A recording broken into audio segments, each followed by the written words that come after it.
driving. Hope comes and stops us in our tracks. Bravely we prove in our striving, trudging together each day. Where there's a will, there's a way.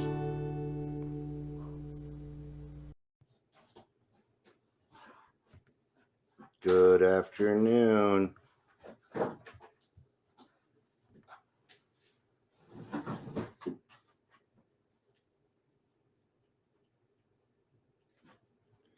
Yeah, there's a weird setup.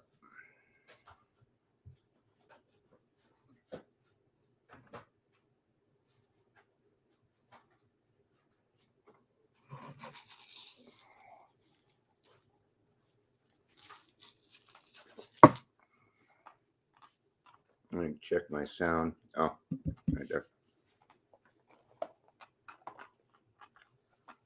And give it a little bit per as usual.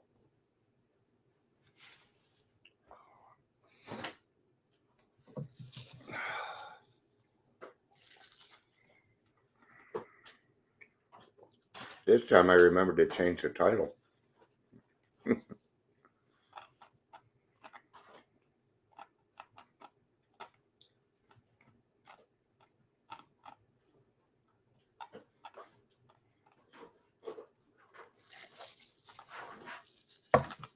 All right.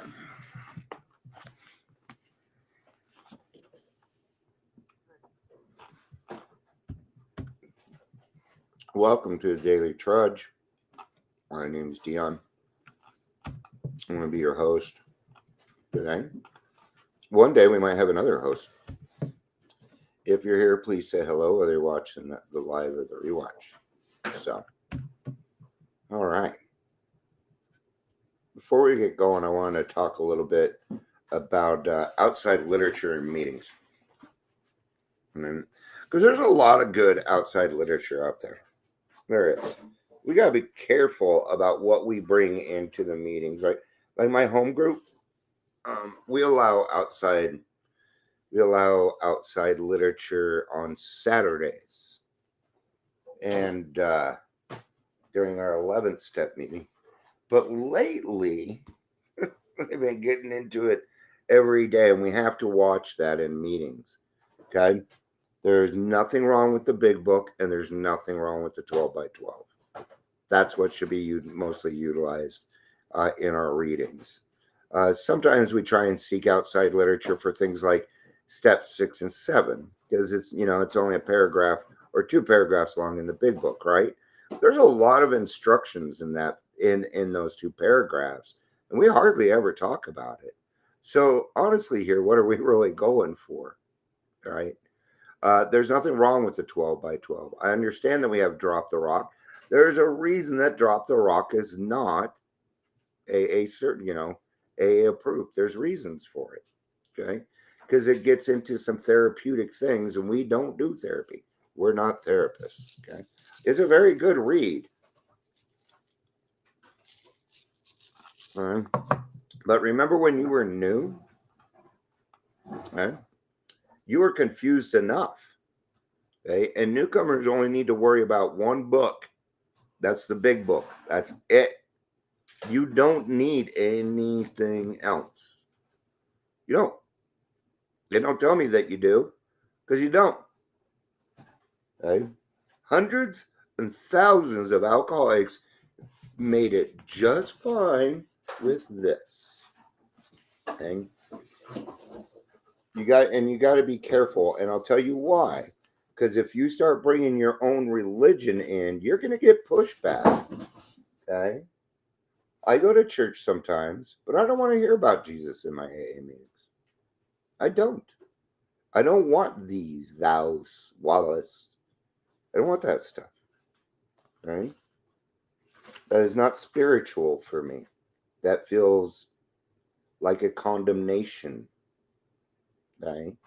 I will create my own relationship with Jesus. Thank you. Okay? I hardly ever bring up the devil here. Sometimes A lot of times I only bring up the devil so that I can reinforce something so that we know what it is, right? Okay. So I'm going to start out on page 101 here. Actually, I think I'm going to go back to page 100 here, the very bottom. Assuming we are spiritually fit, we can do all sorts of things alcoholics are not supposed to do. People have said we must not go where liquor is served. We must not have it in our homes. We must shun friends who drink. We must avoid moving pictures which show drinking scenes. We must not go into bars. Our friends must hide their bottles if we go to their houses.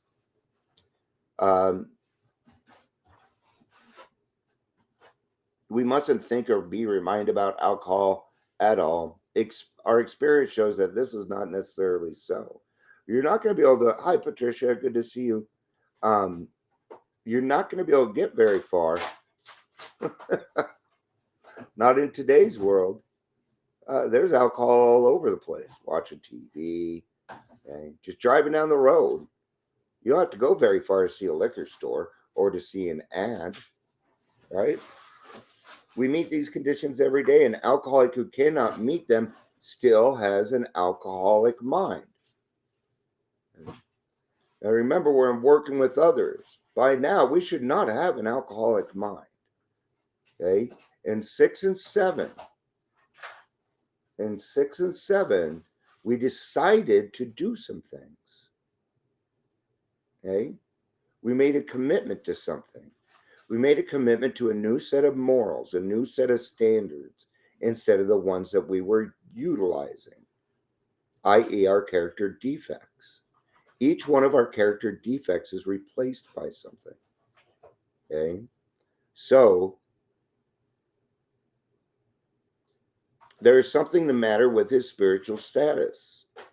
His only chance for sobriety would be someplace like the Greenland ice cap, and even there, an Eskimo might turn up with a bottle of scotch and ruin everything.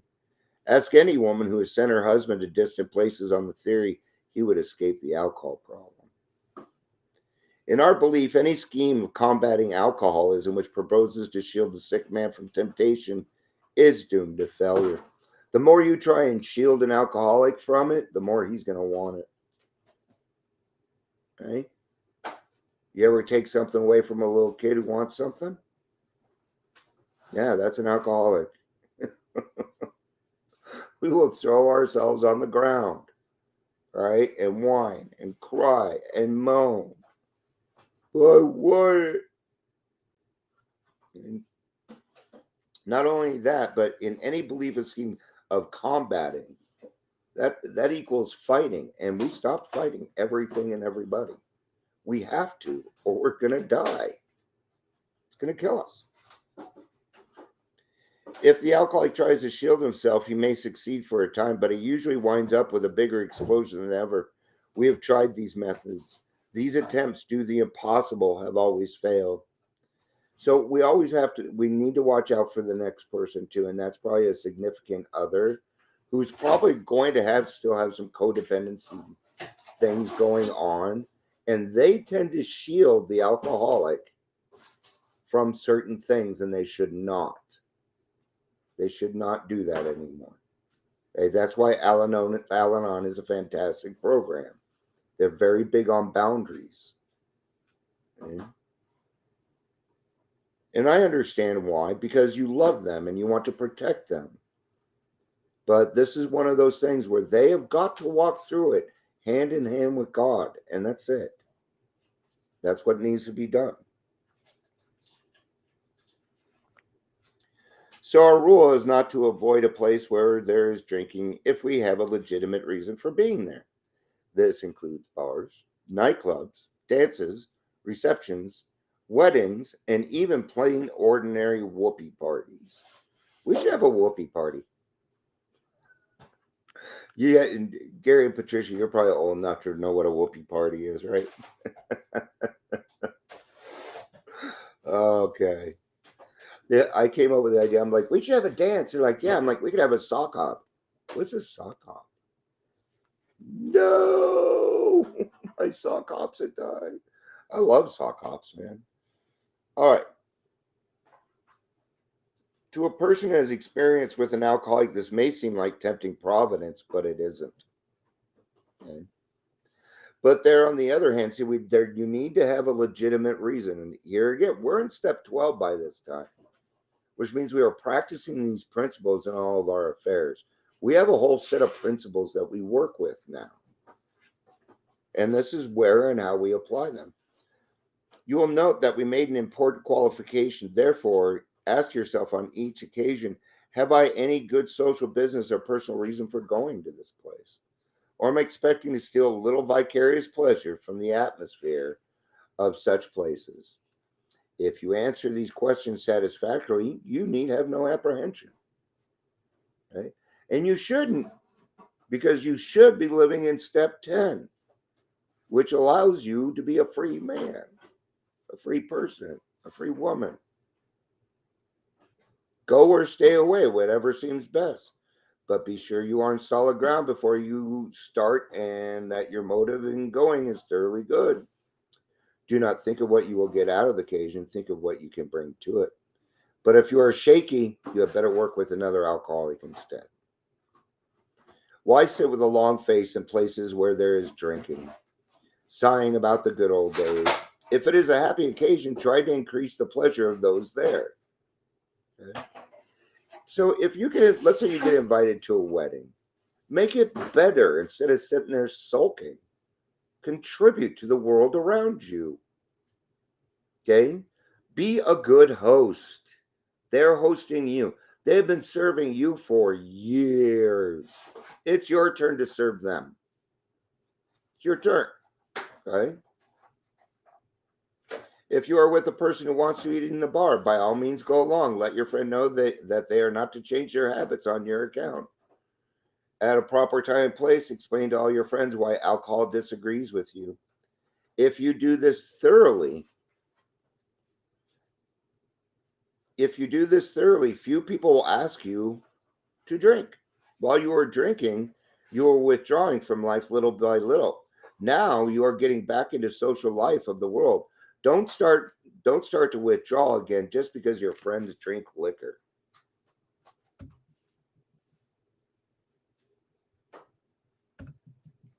Patricia says, I go wherever I want. It's not a problem anymore, but I still keeping my fence. Yep. So she's saying she still has her boundaries there. An escape plan. If she wants to leave, she's gonna leave. Here it is.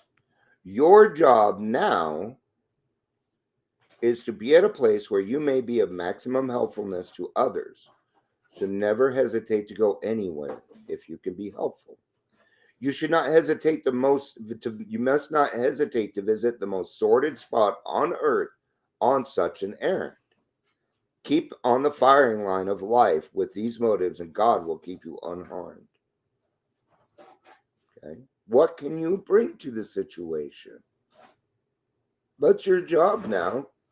How can you make it better? If you can't, then just stay out of it and enjoy it.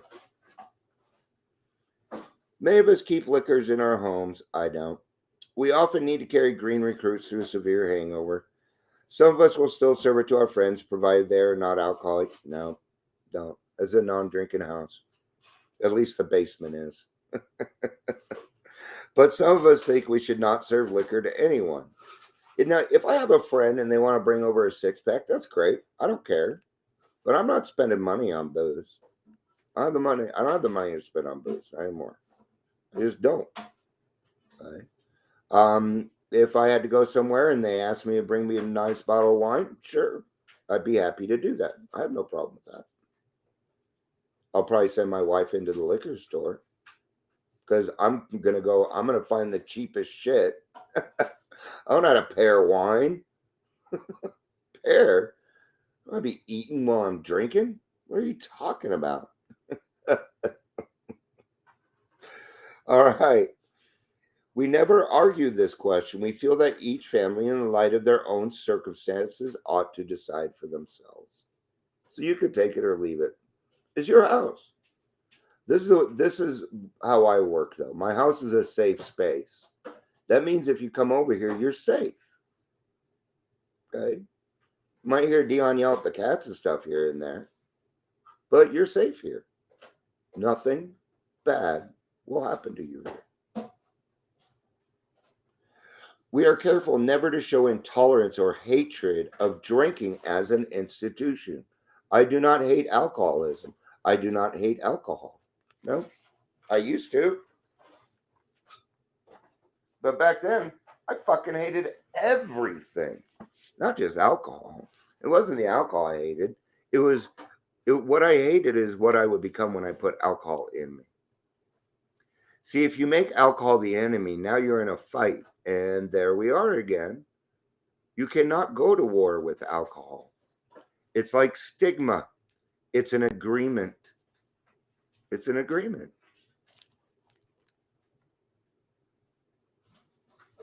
Experience and hating something is just not conducive to spirituality, even if it's alcohol, even if it's the devil. You can't hate the devil. That's hate.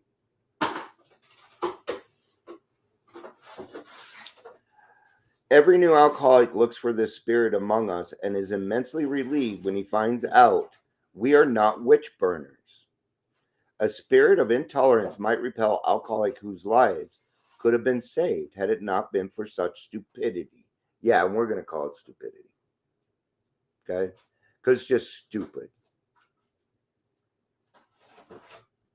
We would not even do the cause of temperate drinking any good, for not one drinker in 1,000 likes being told anything about alcohol by one who hates it. Okay?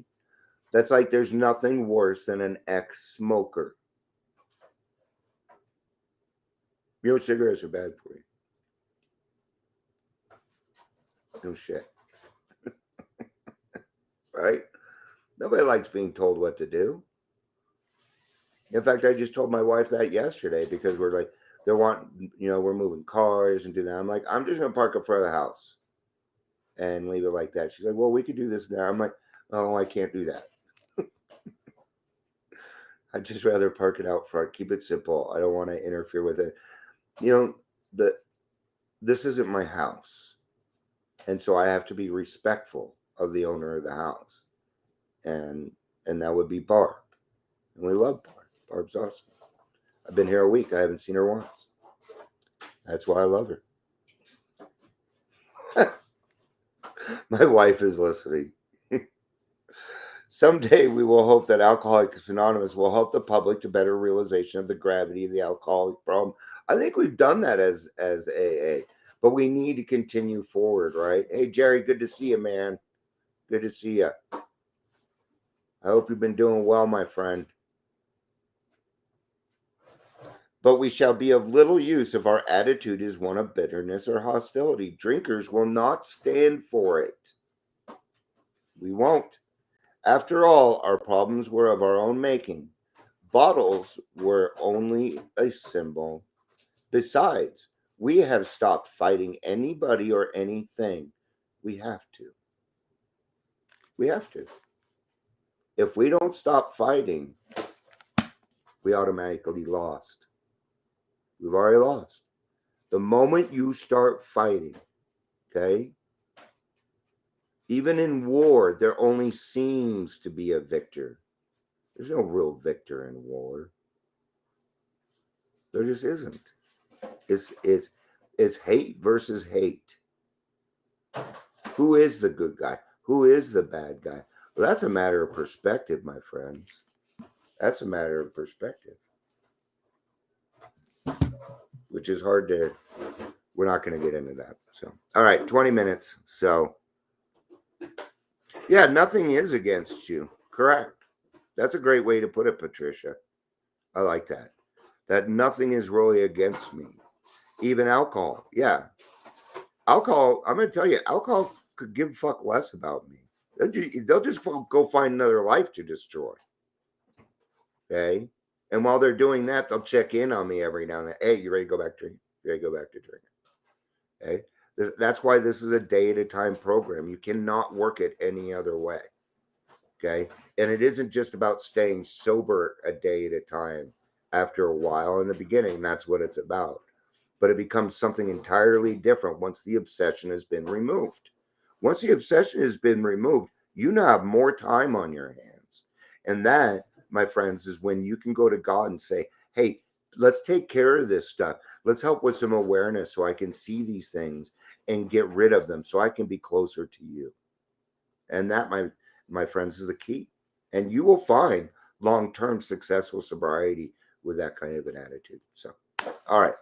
I tried to extend it a little bit more for you, Jerry.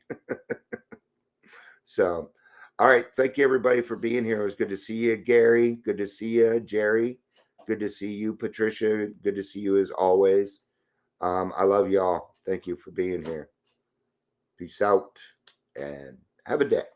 Bye bye.